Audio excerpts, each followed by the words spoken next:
The next question, Brother Mohsin Bashir from Kashmir, India. What should we follow when there is difference of opinion among the scholars on a particular issue? This question is related to the earlier question, that what should we do and who should we follow if there is difference of opinion among the scholars. Allah says in the Quran, in Surah Nisa, chapter number 4, verse number 59, Atullah wa atiu Rasul. Obey Allah and obey the Messenger. And those who have been endowed with knowledge, those who have been giving the commands. That means talking about the scholars. Obey Allah and obey the messengers and obey those who are knowledgeable, those who are the scholars. Ulil Amr. But the verse doesn't end there. The verse continues. But if they differ, go back to Allah and His Rasul.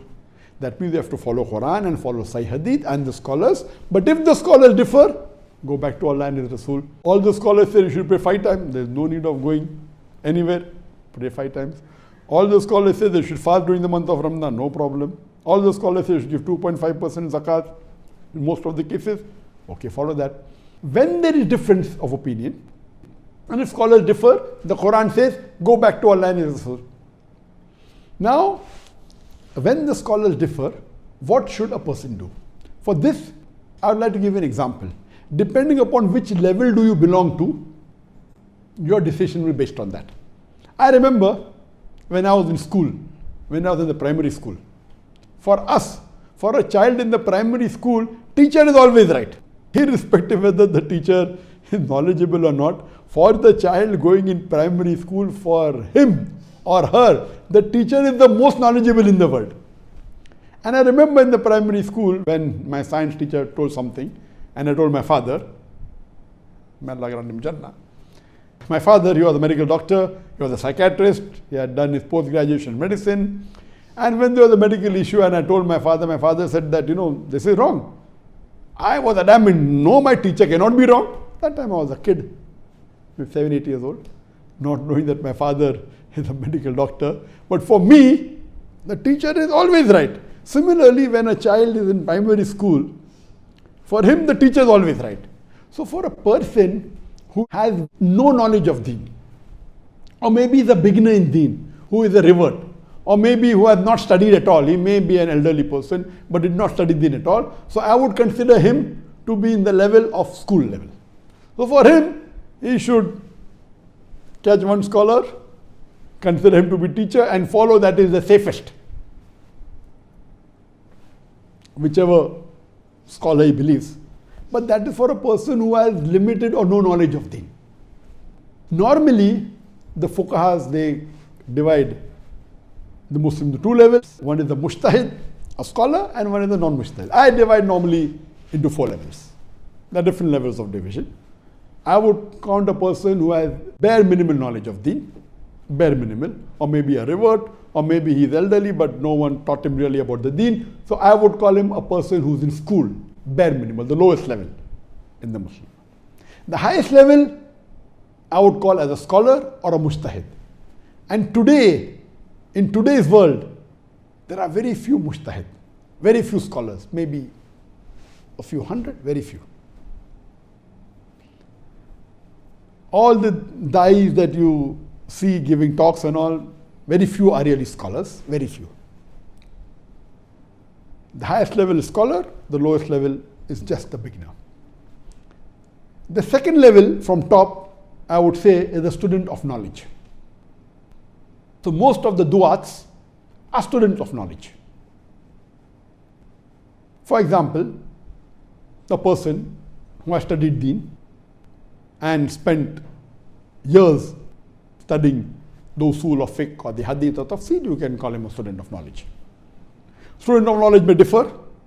He may be a graduate from Islamic University. He may be a postgraduate, done his master's. He may be a PhD. Just by getting a PhD degree, you don't become a scholar.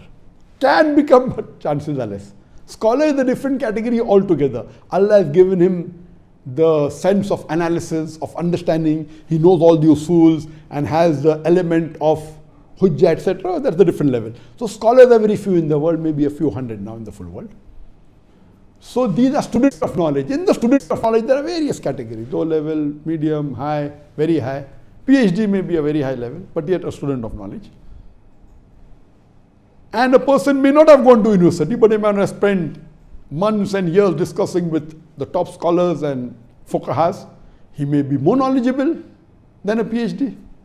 And in my organization, in Islamic Research Foundation, when I was in Bombay, and the school itself, we had more than 500 employees, out of which about maybe 25 of them were graduates, postgraduates, and PhDs from foreign universities.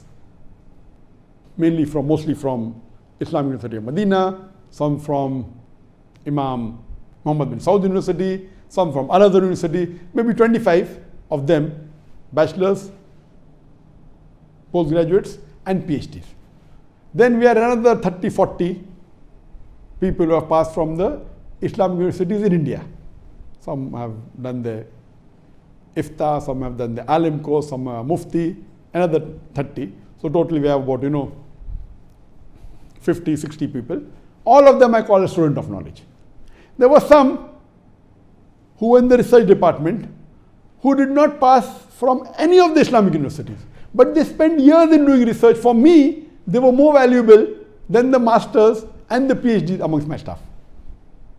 They were very knowledgeable, they could argue, they could quote the hadith. They didn't go to any Islamic university, but the level of understanding of deen was much higher. So the salary was higher even than the PhDs who have done their doctorate from the Islamic University of Al-Azhar, etc. Even from Medina. And none of my staff I would call, not even I'm not a scholar at all, I'm just a student of knowledge. So student of knowledge differs at different levels. That is the second category. The third category, above the basic beginner, is those who have knowledge of the deen but may not have studied to a great extent. But because today it's easy to acquire knowledge either by internet or by social media, they have interacted, but not to the level of a student of knowledge. So I would call them in 4 levels. One is a scholar, a mujtahid, very few in the world, few hundred. Then you have the student of knowledge. The student of knowledge have various categories, lower level, medium level, high level. Then you have the people who have knowledge of the deen, but may not be called student of knowledge, but they know quite fair. And one is a lower level, just the beginner. If you're a beginner, you're like in the school, catch one scholar, follow him, that's the best. You don't have that. If you're a student of knowledge,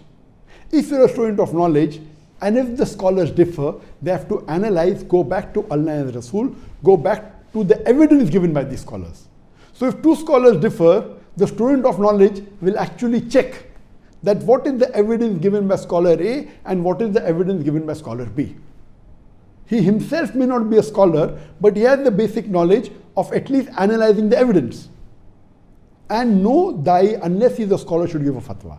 I never give a fatwa of my own. What a da'i can do, he can read the fatwas of the scholars and then he can agree with one scholar more than the other scholar, saying I agree with this scholar more because the evidence he's giving is much more reliable than the other. I feel this evidence. Now, depending upon what level of student of knowledge are you, can you agree? But naturally, for a very low level of student of knowledge, then it may not be right for you to judge which of the scholars is correct. But you are on a high level, you can. Those who are on the third level, who have knowledge of the deen, what they should do, they should ask a student of knowledge that these 2 scholars are differing. Who do you think is more appropriate? And based on the evidence they give. So basically, you have to go back to Allah and His Rasul, see the evidence in the Quran and the Hadith. There may be chances that some scholars, they have made mistake out of ignorance.